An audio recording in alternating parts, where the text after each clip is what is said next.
Every day, people stare in a mirror and throw shade at themselves harder than a shady Netflix reality show where you find out that your best friend is now dating your baby mama. Why do we treat ourselves with more disdain than the ex who cheated on us? Or that one barista who gets the coffee order wrong twice and calls us by the wrong name to come pick it up? Now, D nice. Do you mean Denise? Son of a bitch! You say your name right now. Denise? Say it right. Denise. Correctly. Denise. Right. Denise. Right. D-nice. That's better. Thank you. Now. How do we expect our kids to chase their dreams when we spend so much time shitting on our own? Further, why are we sitting around roasting ourselves harder than the barbecue pit boys with a raw chicken breast? Gonna smoke me a fatty brisket. Ever stop to think about the one person who's always listening, like always? You're basically your own Alexa, except instead of playing Beyonce, you're telling yourself, wow, I am such an idiot, or I'm so stupid. Do you think Beyonce tells herself that? No.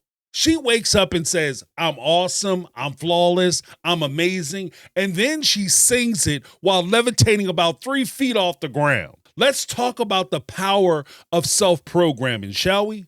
Imagine this. You're holding a little kid. Maybe it's you as a kid. Would you look into those big, hopeful eyes and say, you'll never be enough? You're so dumb. No one likes you. You're fat, you're ugly. No.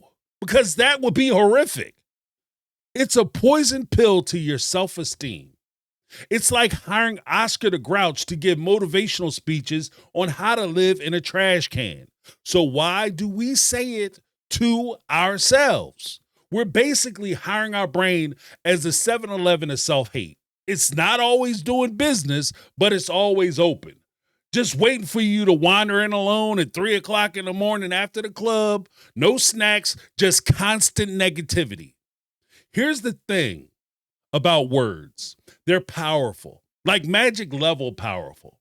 They build us up or they tear us down. They shape our reality. If you think positively, you will look for opportunity. If you think negatively, you will only see failure.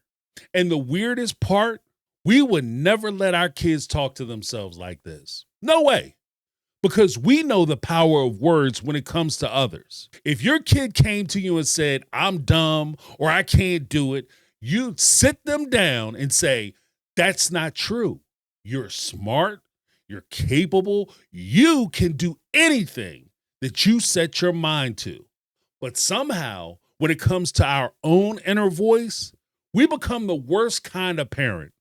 The one who criticizes, mocks, and tears down every little win. Is that the example we want to set? The message that we want to send? Spoiler alert, it's time to fire that cruel inner critic and become your own best fan. Fired. I beg your pardon? Fired. But I...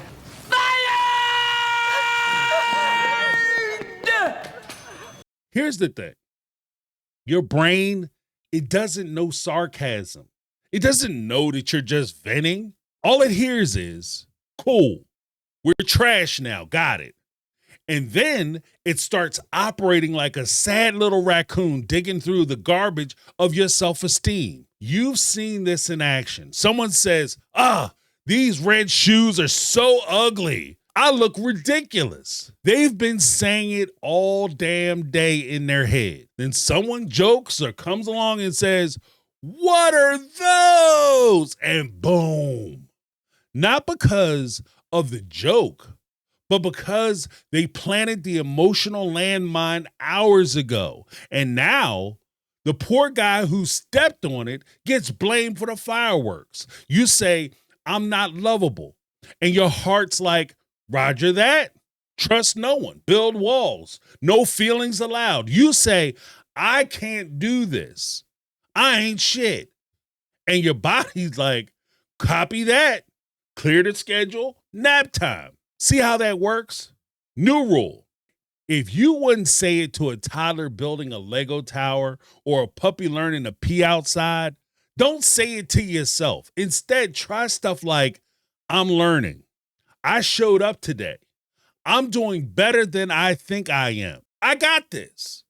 You're not perfect, but you're perfectly growing. You've survived 100% of your worst days. That's a pretty solid track record. So stop being your own bully. Be your own overly enthusiastic life coach who cries at cereal commercials. Now, go look in the mirror and say something nice. And if that feels weird, talk to your reflection like it's a slightly lost toddler with a juice box. Because honestly, life's hard enough. Don't be the troll in your own comment section. That's my take. I'm James, and this has been my take on reality. And I'm out. 'Cause I've been living life right like I could just die.